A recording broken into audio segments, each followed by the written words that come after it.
When I was young, my family lived overseas. I lived in Indonesia for a few years. And my mother, she didn't have the money to send me where all the American kids went to school.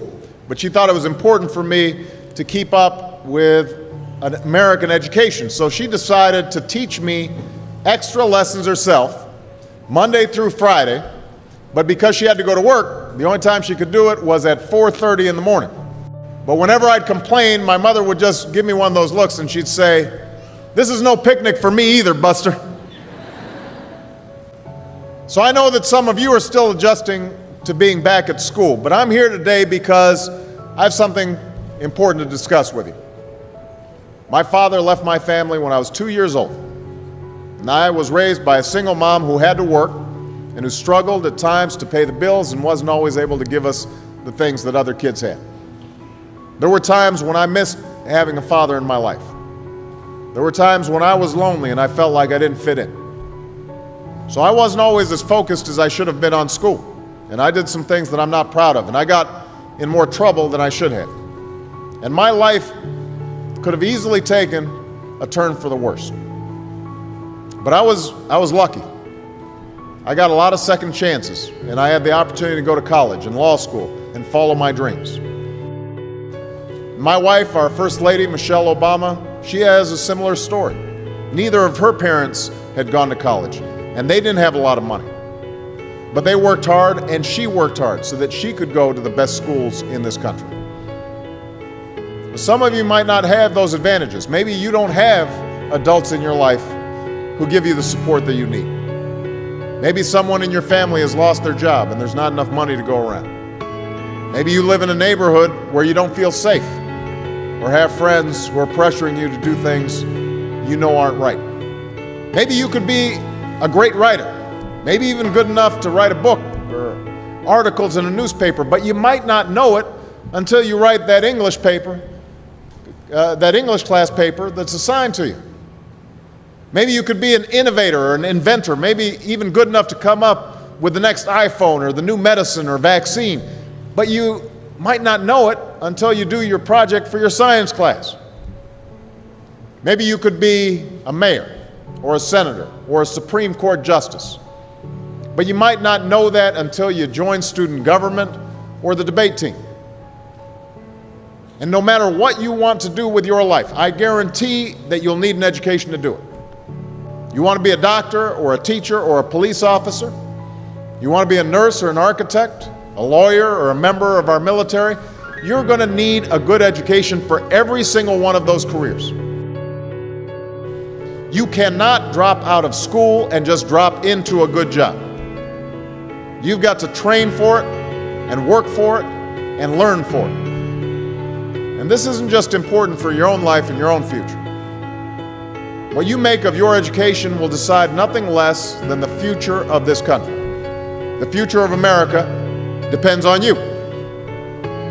What you're learning in school today will determine whether we as a nation can meet our greatest challenges in the future. You'll need the knowledge and problem-solving skills you learn in science and math to cure diseases like cancer and AIDS, and to develop new energy technologies and protect our environment.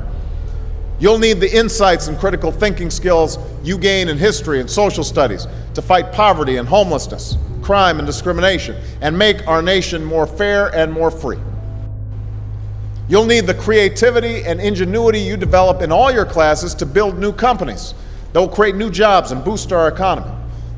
We need every single one of you to develop your talents and your skills and your intellect so you can help us old folks solve our most difficult problems. If you don't do that, if you quit on school, you're not just quitting on yourself, you're quitting on your country. Now, I know it's not always easy to do well in school.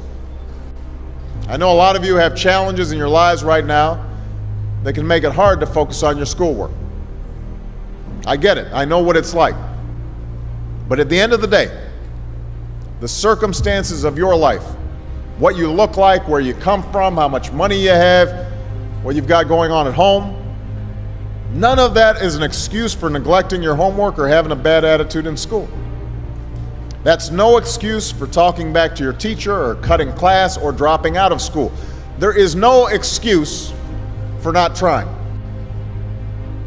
Where you are right now doesn't have to determine where you'll end up.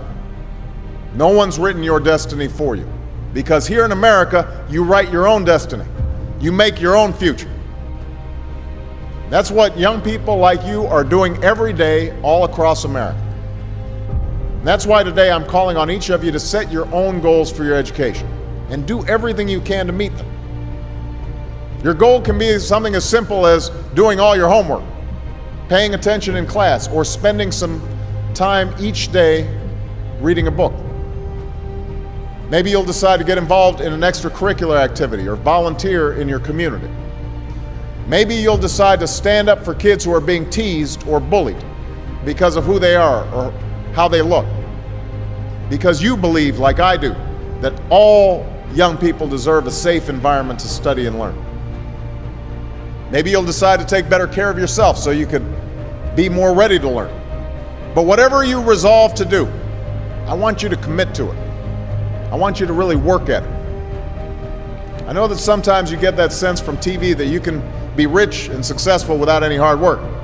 That your ticket to success is through rapping or basketball or being a reality TV star. Chances are you're not going to be any of those things. The truth is, being successful is hard. You won't love every subject that you study. You won't click with every teacher that you have.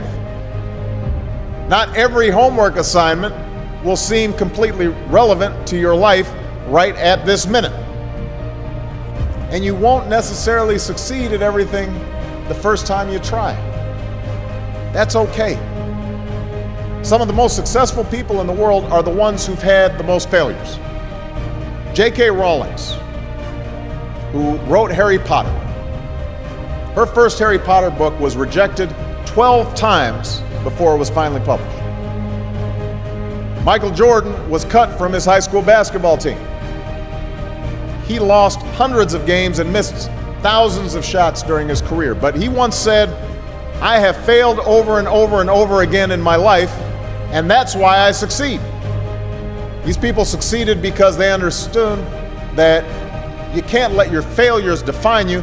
You have to let your failures teach you. You have to let them show you what to do differently the next time. So if you get into trouble, that doesn't mean you're a troublemaker. It means you need to try harder to act right. If you get a bad grade, that doesn't mean you're stupid. It just means you need to spend more time studying. No one's born being good at all things. You become good at things through hard work.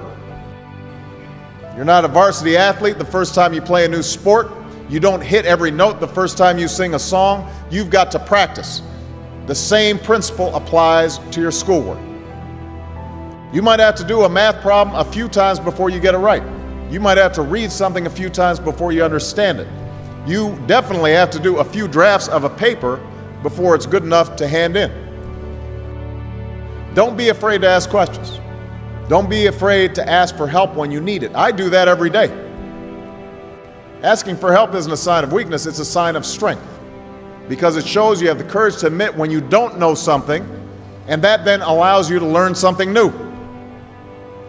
So find an adult that you trust, a parent, a grandparent, or a teacher, a coach, or a counselor, and ask them to help you stay on track to meet your goals. And even when you're struggling, even when you're discouraged, and you feel like other people have given up on you, don't ever give up on yourself. Because when you give up on yourself, you give up on your country. The story of America isn't about people who quit when things got tough. It's about people who kept going, who tried harder, who loved their country too much to do anything less than their best. It's the story of students who sat where you sit 250 years ago and went on to wage a revolution, and they founded this nation. Young people. Students who sat where you sit 75 years ago, who overcame a depression and won a world war, who fought for civil rights and put a man on the moon. Students who sat where you sit 20 years ago, who founded Google and Twitter and Facebook and changed the way we communicate with each other. So today, I want to ask all of you, what's your contribution going to be? What problems are you going to solve? What discoveries will you make? What will a president who comes here in 20 or 50 or 100 years say about what all of you did for this country? You know, your families, your teachers, and I are doing everything we can to make sure you have the education you need to answer these questions. I'm working hard to fix up your classrooms and get you the books and the equipment and the computers you need to learn. But you've got to do your part too. So I expect all of you to get serious this year. I expect you to put your best effort into everything you do. I expect great things from each of you. So don't let us down. Don't let your family down or your country down. Most of all, don't let yourself down. Make us all proud.